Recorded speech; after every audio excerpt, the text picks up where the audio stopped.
आज की वीडियो में हम आपको बताएंगे कि आप अपनी CD70 मोटरसाइकिल की क्लच प्लेटें कैसे तब्दील कर सकते हैं। उस वीडियो में मुकम्मल आपको गाइड करेंगे, एक एक चीज़ का मुकम्मल बताएंगे। तो ये वीडियो अगर आप देख लेते हैं तो आप अपनी मोटरसाइकिल की क्लच प्लेटें इजीली तब्दील कर सकते हैं। अस्सलाम वालेकुम, मेरा नाम करीमुल्लाह खान है। आप देख रहे हैं खान होंडा सेंटर का यूट्यूब चैनल। जो लोग मोटरसाइकिल का शौक़ रखते हैं काम करने का या मोटरसाइकिल का काम सीखना चाहते हैं तो ये वीडियो उनके लिए है। आज इस मोटरसाइकिल के हम क्लच प्लेटें मुकम्मल तब्दील करने का तरीका बताएंगे, तो मुकम्मल वीडियो देखिएगा।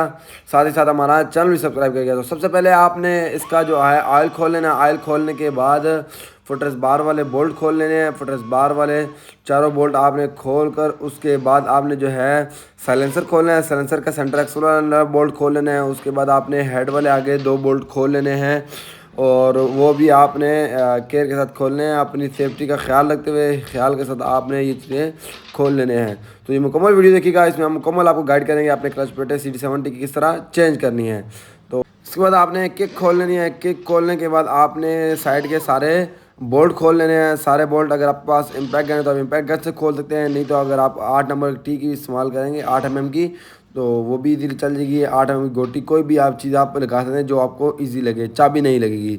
तो उसके बाद आपने इसके साइड के खोलने से पहले कोई नीचे से कोई तरामिश या कोई ट्रे टाइप रख लेनी है, क्योंकि जब आप इसको साइड को खोलेंगे तो आयल इसमें से निकलेगा।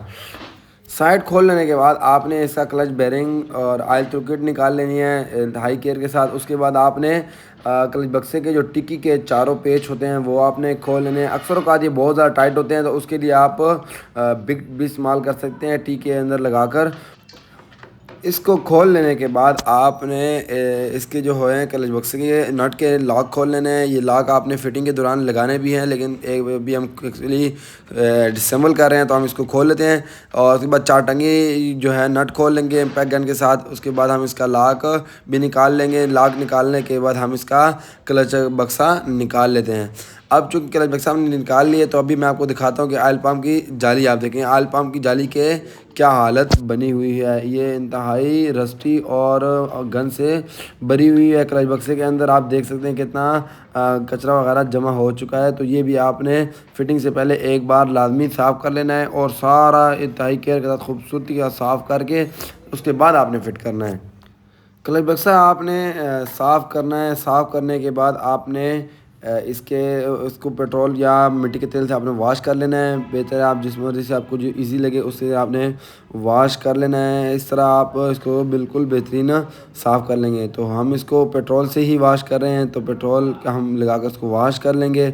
और पेट्रोल से वॉश करने के बाद अब बारी आ जाती है क्लच प्लेटें चेंज करने की। तो क्लच प्लेटें हम चेंज करने से पहले अगर आपके पास पुलर है तो आप पुलर का इस्तेमाल कर सकते हैं। पुलर नहीं है तो आप नट भी यूज़ कर सकते हैं। हमारे पास बेसिकली पुलर था, हम तो पुलर ही यूज़ करेंगे। तो पुलर को यूज़ करने से पहले आप इसके अंदर जो बड़ी गरारी होती है क्लच बक्से वाली वो आपने लाजमी लगानी है। अगर ये आप नहीं लगाएंगे तो आपकी क्लच बक्से की जो क्लच प्लेटों की अलाइनमेंट है वो सही नहीं आएगी। तो वो फिट करने के बाद आपने इसको टाइट कर लेना है। टाइट करने के बाद इसका लॉक खोलना है और लॉक खोलने के बाद आपने इसकी क्लच प्लेटें निकाल लेनी है। अब आप देख सकते हैं बज़ाहिर तो ये क्लच प्लेटें बेहतरीन लग रही थी, लेकिन ये बहुत ही ज़्यादा ख़राब थी और कस्टमर के टाइम से ऑयल ना चेंज कराने की वजह से अंदर कचरा वगैरह जमा हो चुका था। तो अभी हम इसकी क्लच प्लेटें चेंज कर रहे हैं। इस तरह आप ये ख़ुद भी चेंज कर सकते हैं। ये तरीका अगर आप देख लेते हैं मुकम्मल वीडियो में तो आप इजीली क्लच प्लेटें खुद चेंज कर लेंगे। तो इस तरह आप इसकी जो है क्लच प्लेटें बिठा कर उसके बाद आप लॉक लगा लेंगे। तो लॉक के दौरान आपने इंतहाई केयर के साथ सेफ्टी के साथ काम करना है ताकि आपके हाथ वगैरह को चोट वगैरह ना आए। अब बारी आ जाती है इसकी फिटिंग की। तो सबसे पहले हमें इसका बुश लगाएंगे क्लच बक्से की छोटी गरारी के पीछे वाला बुश। उसके बाद क्लच बुश लगाएंगे, उसके ऊपर क्लच बक्से वाली गरारी लगाएंगे। ख्याल रखिएगा कि ये बिल्कुल फ्री होना चाहिए।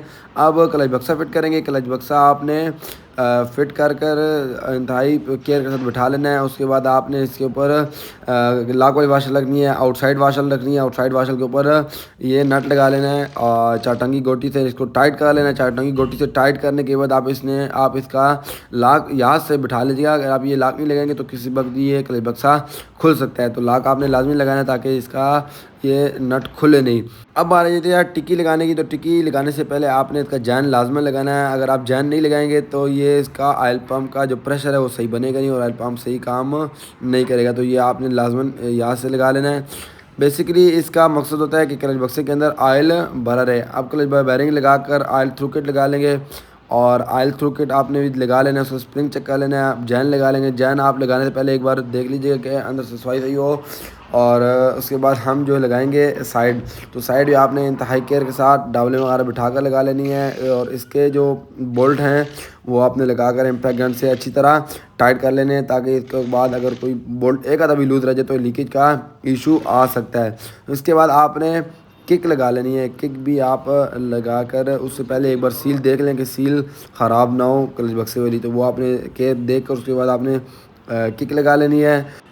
किक लगाने के बाद आपने इसको टाइट कर लेना है। आप चाबी से भी टाइट कर सकते हैं, हमारे पास बेसिकली रैचेट गन है, हम इसको रैचेट गन से ही टाइट करेंगे। वो आपने टाइट कर लेना है। उसके बाद आपने साइलेंसर लगा लेना है, और साइलेंसर के साथ साथ आपने फुटरेस्ट बार भी लगा लेनी है। फुटरेस्ट बार के बोल्ट आपने इंतहाई केयर के साथ लगा लेने हैं। हमारे पास बेसिकली अल्हम्दुलिल्लाह हर चीज़, हर किस्म का औजार मौजूद है, हर किस्म का टूल मौजूद है, तो टाइम की बचत हो जाती है और काम भी अच्छे खूबसूरती के साथ हो जाता है और कस्टमर को कोई परेशानी भी नहीं होती। तो इम्पैक्ट गन से हम इसका सेंटर एक्सल भी टाइट कर लेंगे अच्छी तरह। सेंटर एक्सल टाइट करने के बाद आपने एक बार क्लच दबा कर चेक कर लेना है कि आया हम क्लच जब दबाएं तो वो किक क्लच काम कर रहा है कि नहीं, और किक हमारी फ्री हो रही है कि नहीं। जब आप इस तरह ओके हो जाए उसके बाद आपने इसके अंदर ऑयल डाल लेना है। तो हम होंडा का एथोराइज डीलर हैं, तो हम एटलस होंडा का ओरिजिनल ऑयल ही इस्तेमाल करते हैं, तो हम होंडा का एटलस होंडा का ओरिजिनल ऑयल ही इस्तेमाल करेंगे और हम इसको डाल लेंगे। डालने के बाद हम इसको मुकम्मल चेक करेंगे और बाइक की ट्राई लेंगे कि क्लच गियर वगैरह फंसाता ना हो। तो अगर अभी तक हमारा चैनल सब्सक्राइब नहीं किया तो जल्दी हमारा चैनल सब्सक्राइब करें, हमें इजाज़त और दें बहुत दुआओं के साथ। अल्लाह हाफ़िज़। पाकिस्तान जिंदाबाद।